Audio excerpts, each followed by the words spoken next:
Alright, a few weeks back when I didn't have a voice, I recorded a video of me pretty much going through my attack combo, trying to tweak things, trying to make sure that the movement was right and things like that. And I was trying to show off how you can set up your actual custom animations to be combo moves and things like that within the engine. Um, in general,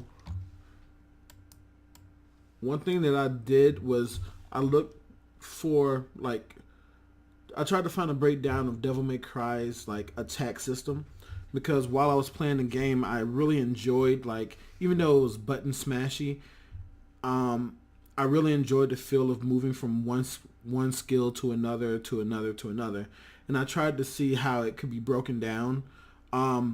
After playing the game for about an hour and a half, I had a good idea of it based on just things that I knew about Devil May Cry and animations and things in general. Plus playing around with the different button combinations and switching around, I could kind of see how to reverse engineer the process.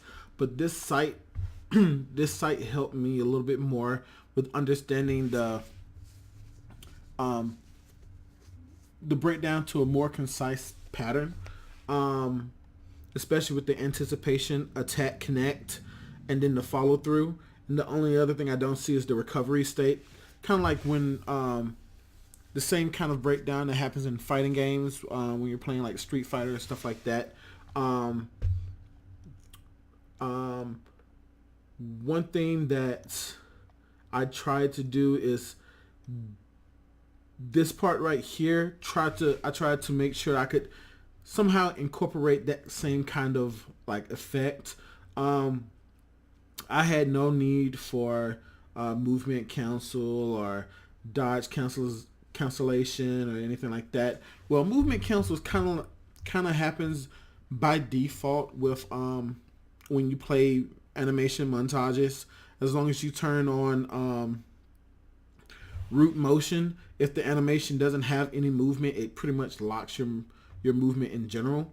But I tried to still have the same amount of frames with the anticipation to get a good responsive hit, to having the hit area to be able to do damage, and then I use the follow through. Yes, I use the follow through state to be able to use that to determine the next button input, which is kind of like what they have here, but way more simplified than what they have in general. So if we go back over to what I have here,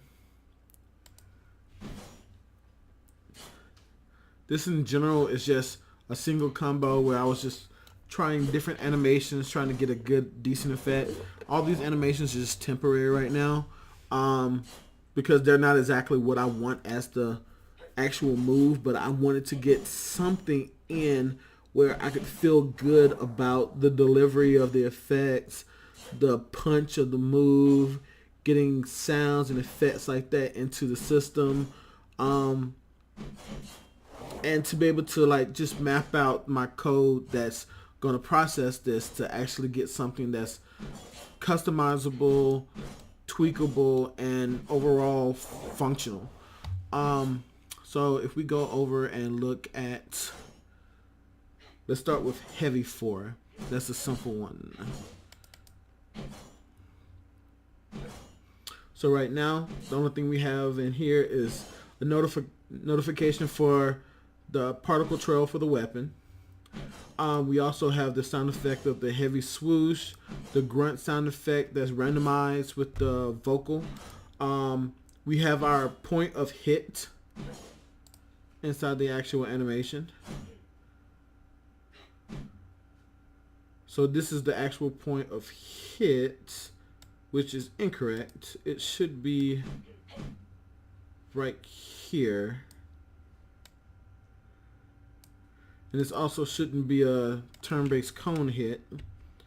This should be a line hit.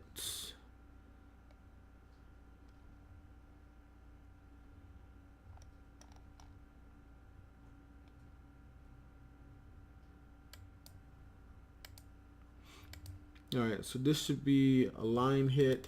Let me also make sure I'm using the right blueprint, because I do believe I have the stuff from the action battle here as well. I just want to make sure that I'm using the correct object. Open notify.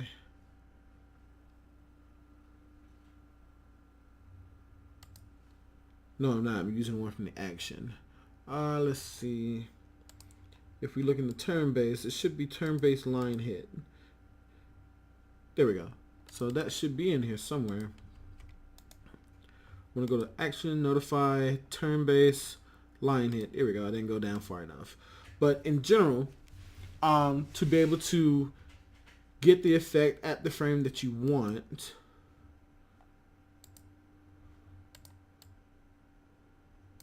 you should just be able to, in that actual frame of the hit, put in the damage calculation. In my case, if I turn on preview and play, I should be able to see with the debug on how much of a trace hit that's going to be for that given skill. Now, mind you,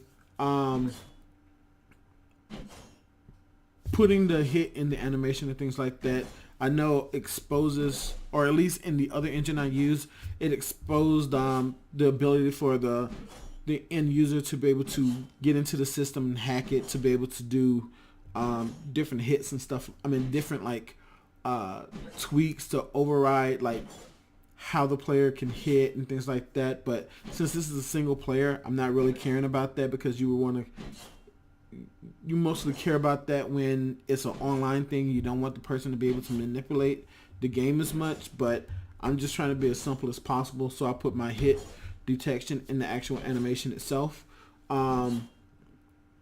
instead of some kind of like, server client call to be able to do the hit detection. But anyway, I digress. Pretty much as I showed before with the DMC breakdown, I try to come in here, I try to set up my anticipation, which is a large anticipation window, but since it's a turn-based animation, I'm not really worried about that in general. When I had the action battle system set up, my anticipation did not go past about 5 frames, probably 8 sometimes, depending on the hit, but that's how it worked in general. I also do notice here that none of these animations are actually set up fully the way it needs to be, because there's nothing to tell the system that the combo is over, and there's nothing here that tells the system to see if the next hit is available. Normally during the follow through, that's where you want to detect whether you have another attack in the stream, which should be down. This knockback, move forward, turn base. So pretty much after the hit here, so somewhere around here, we want to be able to determine whether another attack is on the stack, and if so, then we want to activate that next attack in the follow through / recovery frames. And then if we get to the end of this, well, I mean, it doesn't matter for this one, but for action, for the action combo, there is a notify called combo end that tells the system that, hey, your combo is over. You need to reset all the attack variables, and the next time an input comes through, you're going to be starting the combo over again. But just to try to see if I can explain both sides of this coin a little bit at the same time, because I will be bringing the action code in another video. I don't know how soon, but when I do, hopefully this will explain the subtle differences between how I have the combo system with the turn-based system and how I have the combo system with a button mashy type of scenario. It's nowhere near as complicated as say Devil May Cry, because they have different branches that you can go from this move to this move by hitting X and then Y and then, you know, long hold press another button to be able to execute another attack. This is just a basic tier system where it's like attack 1, attack 2, attack 3, attack 4, and you can switch back and forth between light and heavy with that. I mean, it's as basic as you can get. I had plans on trying to make the system more complicated, but I just didn't in the end. But in general, this is just the base setup of an attack. You have your anticipation, your sound effects, your hit detections for when the hit is going to happen, and then on your recovery frames or your follow-through frames, you put in the detection to see if there's another skill available. So that way, the AI that's operating the combo stack that you have executed for battle will just go from one to the other to the other to the other to be able to execute that attack combo. Now, mind you, depending on how you have all this set up, you may want to make sure that from one combo to another, that the animation frames start from the actual ending of the next combo. That way you don't have a weird animation jump. Back again, we're referencing Final Fantasy. In Final Fantasy 14, when you go from one action to another, you can tell visually that your animation just fully resets and you start over again, which it works because everything pops and is quick and things like that. But when looking at something like Devil May Cry, their next frame blends perfectly into the next one. So since this is a full hit and then recover back to idle, the one like this would have, it would know that the next combo needs to come from the left or the right to be able to make it look fully seamless without any kind of like jarring reset of a hit in general. But that's usually, when I did this type of animation, I would literally make the full combo animation and then I would chop the animation up and I would have to manually create the from the hit to hit to hit. I would have to break those up and manually make the recovery frames to go back to idle. And that was after I split the animation up to be able to have to go back and recreate those to make the animation end well in general. So that way with one animation or even on the second animation after the second hit, everything would come back to the proper idle state, kind of like in DMC.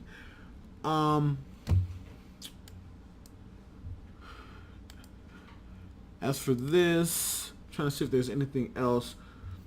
Okay. This is one thing I can show off here. I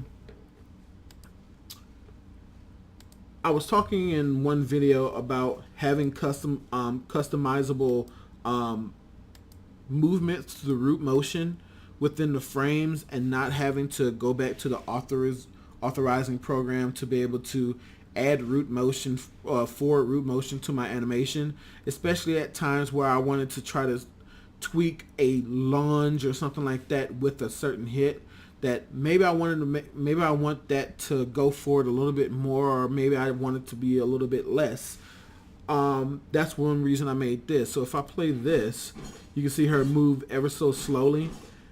And then I also have this reset in here, which you don't want to leave on when you actually play the game, because if you delete this, she'll just keep going forward and forward and forward until eventually she's off the screen.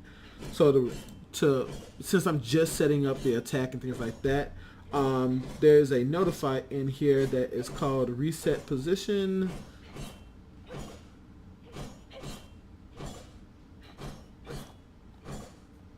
There you go. Move reset persona location.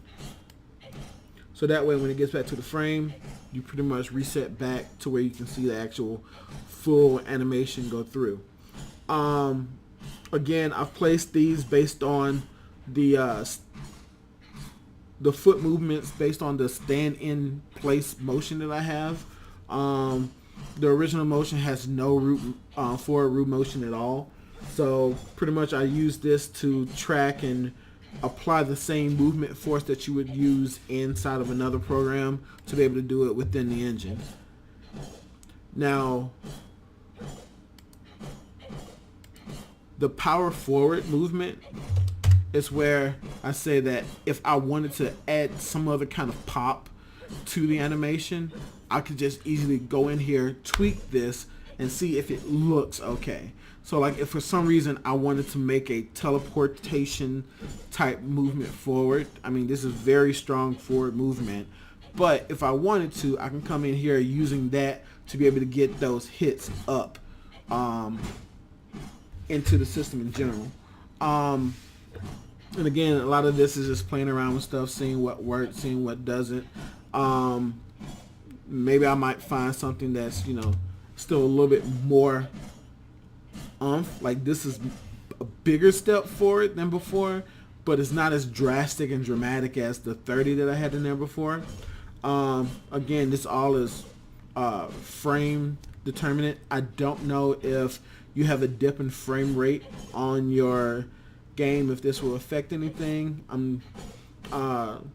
I've tried to use this on a heavy scene and a light scene with both 30 frames per second and 60 frames per second targets, and 80 frames per second with it uncapped, and I haven't seen any kind of detrimental effect on how I'm doing this versus the difference in frame rate. I don't know if Epic has something in there already that can take care of this when you're dealing with animation driven notifications, but that was my only concern with using this system in general. And again, this is where you can come in and add your turn-based hits on those very impactful frames where you have the actual damage go through. At any moment's notice in this, I can be interrupted with the stagger.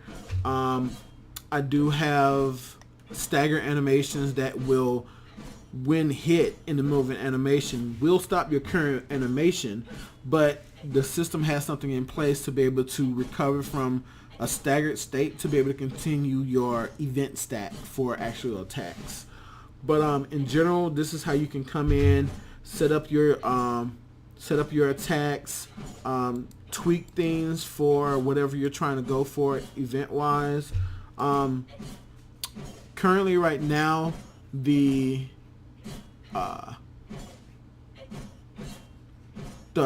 up and the right animations I don't think do anything. So if I add 20 here, yeah, I don't think it goes up because I think it's just doing a basic ground trace, and I think I would have to turn on something like fly mode or something like that to be able to get the up force to actually affect the character. Also with the move forward blueprint, I think I'm only using the forward motion currently from the break, but to be able to get the other directions of movement, if for some reason I wanted to add that into the animation for some reason, you just have to extend the logic a little bit to be able to get that effect.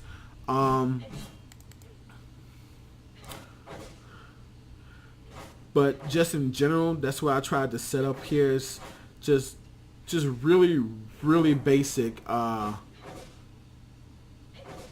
combo attacks to see if that will work in battle.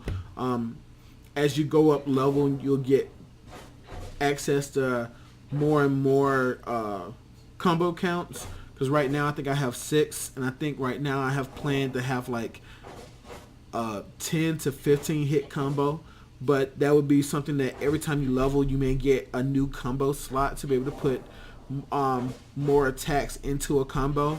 But then again, you can mix in regular combos with, you know, special hits. So like you may have a cinematic attack that's a very big attack that uses MP or SP, what have you, and that's what I have everything just set up in my system to be able to use procedural attack patterns, so that way it allows the end user to be able to build attacks. Oh yeah, one thing that I meant to do is, if you notice on 4, you have this trace line here. I meant to go through and show that. So let me go to light attack 4. Alright, so on here I have it to where, let me reset the position.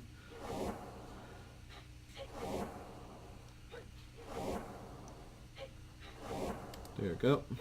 Alright, so here I have it to where I'm trying to make sure that anything being hit by this move, I can see where it's going to actually hit. And if I change just like the line position to 200, next time it... Did I delete that? Hold on, let me change. Let me add this back. I don't know how I deleted that.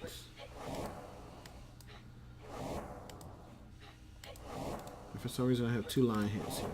Alright, so in here, if I set it to 200, I can see that this attack only goes out this far. So if I want to tweak that for some reason to be longer, I can visually get instant feedback at least while tweaking the animation to see how far this attack is going to hit, you know, based on my desire of, you know, gameplay in general.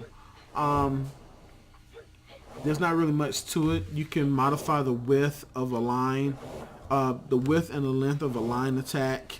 I can't visually represent the cone attack. So right now the cone attack does just a general spear trace forward, and then based on what's hit by that spear trace on the other attack type, it does a cone calculation to see within, like, you know, a 60-degree angle or a 90-degree angle of sight to see what enemies would be hit by this attack. And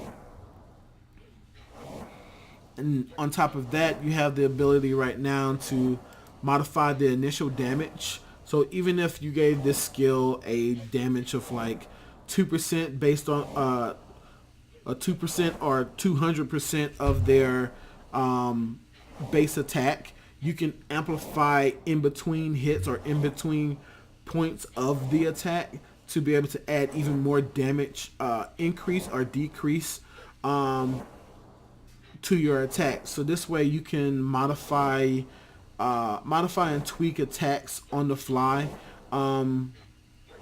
as you're going around and testing different moves, trying to see if they're overpowered or not powerful enough. Back push allows you to push the enemy back, and the power for that is just how much power of a pushback is going to push the enemy back. One thing I will say is attack type isn't used, neither is weapon type. Don't quote me on that, because I think I do have plans for this, but I do know that this attack type, at least, I've gotten rid of the usage for. I think I might have left it there for people who would want to still use it from the old system, but now I've actually made just event callbacks to handle a line hit or a cone hit or an AoE hit in general for the different callbacks. So I can put more logic within the callback notification of that event than trying to set up everything in one little node in general. I think that's as much as I have to cover for this. That should be everything you really need to know for breaking down these attacks, to be able to come in, tweak your own different combo attack, and then put them inside of your attack structure. If anyone has any other questions about how to do certain things in the engine, let me know, and I'll see if I can make a video for it. Thank you.